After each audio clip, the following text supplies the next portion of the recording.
Here's Chief National Security Correspondent Jennifer Griffin.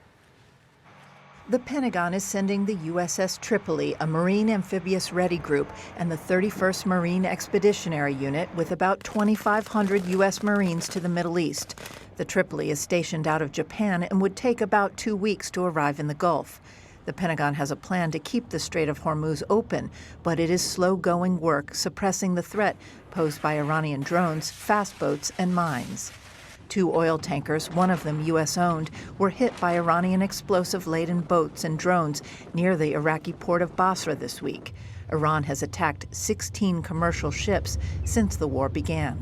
Before I think we want to take anything through there at scale, we want to make sure to do that safely and smartly. They are exercising sheer desperation in the Straits of Hormuz. Something we're dealing with, we have been dealing with it, and don't need to worry about it. In a written statement read by an Iranian state television presenter, the new supreme leader vows to keep the Strait of Hormuz closed.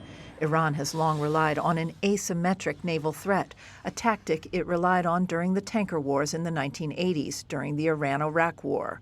President Ronald Reagan sent the U.S. Navy to escort reflagged Kuwaiti oil tankers in 1987. That's when Iran's Navy perfected the art of speedboat attacks. Retired Navy Commander Kirk Lippold was the commanding officer of the USS Cole when it was hit by an al-Qaeda small boat laden with explosives. A number of things are available to them, including land-based anti-ship cruise missiles that could be fired. In addition, they have drones. They have vessels that are purpose-built, laden with explosives that we've seen used in the past couple days. All it takes is one shot and getting lucky, more than skill, that would cause problems for the United States Navy.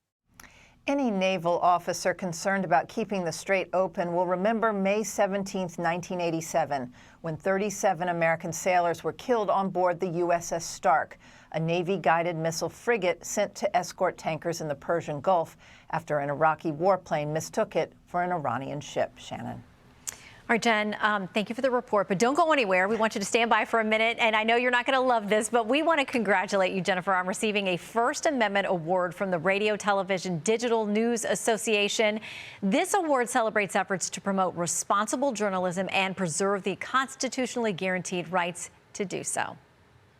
I'm deeply honored to be here tonight alongside so many reporters whom I admire and all of you fighting for the First Amendment. I'm constantly reminded, however, that covering these stories is dangerous business. Tonight I'm thinking of the brave journalists, as Al mentioned, in Iran, in Evin prison, and the Persian speakers who are working around the clock. I accept this award on behalf of all of my colleagues who make up the Pentagon Press Corps. Our work continues. We won't stop. Congratulations, Jen. You have served around the world in some dangerous spots, too, and we just thank you. Congrats. Thank you, Shannon. That was very kind. Thank you. Be sure to like and subscribe for all the Fox News latest on YouTube and catch full shows streaming now on Fox One.